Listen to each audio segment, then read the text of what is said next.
first, and Rhino Wellness. Rhino! A lot of you have been commenting. You love when my dog joins me in the videos. This is Maddie. But anyway, today you are not going to want to miss this video if you ever deal with people. So coaches, parents, leaders, today we have a book review. I just finished this awesome book. I heard it on Amazon Audible. If you don't have that, you should. But you can also order the book itself. It's called You Win in the Locker Room First by John Gordon and Mike Smith. Absolutely awesome book. So John Gordon is a motivational speaker, an author, and sort of a sports psychologist. Mike Smith is a former coach for the Atlanta Falcons. Very, very successful. But they talk about the 7 C's for great leadership. And so everyone here is a leader at some level. Everyone who listens to this. So some of those keys are huge. But the first one that impacted me was the humility of these guys. Very, very accomplished men. Both of them have great humility. John Gordon has a lot of humility with his family and does a lot to help and serve his family. Mike Smith, an extremely successful NFL coach, one of the biggest things that he spends time talking about is his failure. So he talked about how for 5 seasons he did an amazing job with the Falcons, but for the last 2 seasons he basically tells us that he blew it, and it's all about him and the mistakes that he made. He blames no one else, which I just think is so refreshing, since so many people, sometimes myself included, are so busy to blame everyone else for when things don't go as they would like. So speaking of that humility, one of the top things that I got from this book was that successful people, no matter whether, again, it's a parent, a teacher, a leader of any kind, they self-evaluate on a regular basis. So meaning they're not always just assuming their performance was the best it could be. They're not necessarily beating themselves up if they don't perform super well, but they're always self-evaluating. And one of the examples that he gave is that the top-level professional coaches, the top-level collegiate coaches, they're always getting advice and sharing ideas with other coaches, with other mentors and coaches that are at their level or even above their level. It was interesting because he said that's not as common among high school coaches. So the lesson there is that the higher level performers, they're not trying to only hang on to their own ideas. They're always trying to get other people's ideas. They're always constantly self-evaluating to improve what they're doing.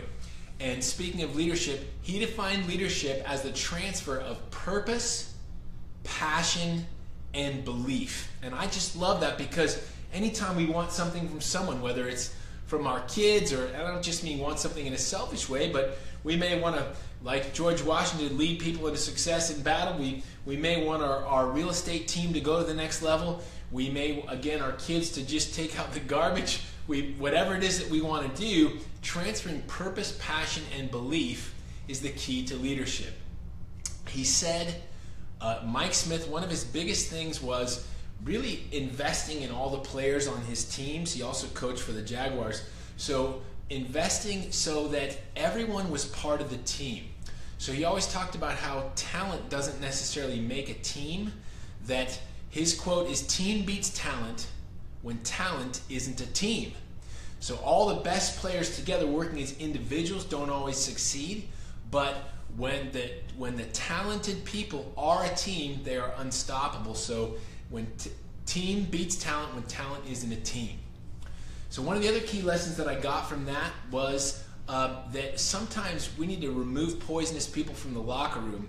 Mike Smith talked a lot about how if there are people who, they may be the greatest players in the world on your team, you may have friends in your life that maybe aren't uplifting from you. If you have poisonous people in the locker room, you've got to get rid of them.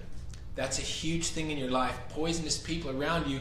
We all have people in our lives like that, but people who, they don't bring joy, they don't bring comfort, they don't bring peace, they don't lift you up. Sometimes they got to get out of the locker room and maybe play for another team. It may take some tough love to get them there. But my absolute favorite lesson in all of this was told by John Gordon. John Gordon is a parent, and as I said, motivational speaker, author, has written some amazing books. Look him up on Amazon. He told a story of in 1955 in New York City. it was the heptathlon track and field. So heptathlon is the 7 Ivy League universities. So this was in 1955 during the cross-country race in New York City. So the top 3 place people, David Eckel was in first place with about a mile to go. Second, right behind him, was Michael Miller, his teammate. They were from Cornell University. About 60 yards behind them was David Brew. David Brew was from Dartmouth, and David Brew was gunning to beat them. Well, what happened was the first 2 from Cornell, they went off course. And David Brew had a choice to make. He could have either just whizzed right on past them and gone to the finish line and won, but he didn't choose to do that. What he chose to do was to tell them, hey, you're off course, get back. So they get right back on course, and they end up beating Doug Brew. Well, some people are going to say Doug should have taken advantage of that opportunity, but the reason Doug Brew is now in the Hall of Fame is because he, in my opinion, he not only had excellence when he was training and racing, but he had integrity in his heart. It was a great reminder of me for me to read that and to hear that. Absolutely phenomenal. Think about what in your life, where are areas where you may not be lacking in integrity, but where are those areas where you can just improve and go to the next level? Turns out that now David Eckel and Doug Brew are still friends to this day, and David says that was no mistake. He did exactly what he should have done, because one definition, this is not from the book, but one of my favorite definitions of integrity is following the rules when no one is watching. So make sure that everything that you do is done with integrity, as if God and the whole world are watching, because at least one of them is all the time.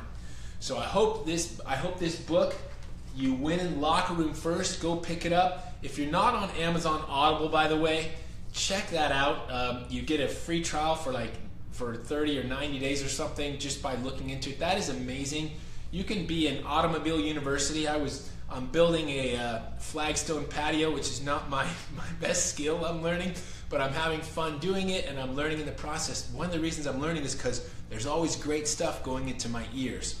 So my leadership lesson to you is make sure there's great stuff going into your mind first, into your mind and your heart, because out of the overflow of the heart, the mouth speaks. So make sure that you are leading yourself first before you think about leading others. So I hope this has been a blessing to you. Happy Thursday. Go out and make an amazing afternoon, and go be a blessing as an excellent leader. I'm Dr. Todd Royce with Rhino.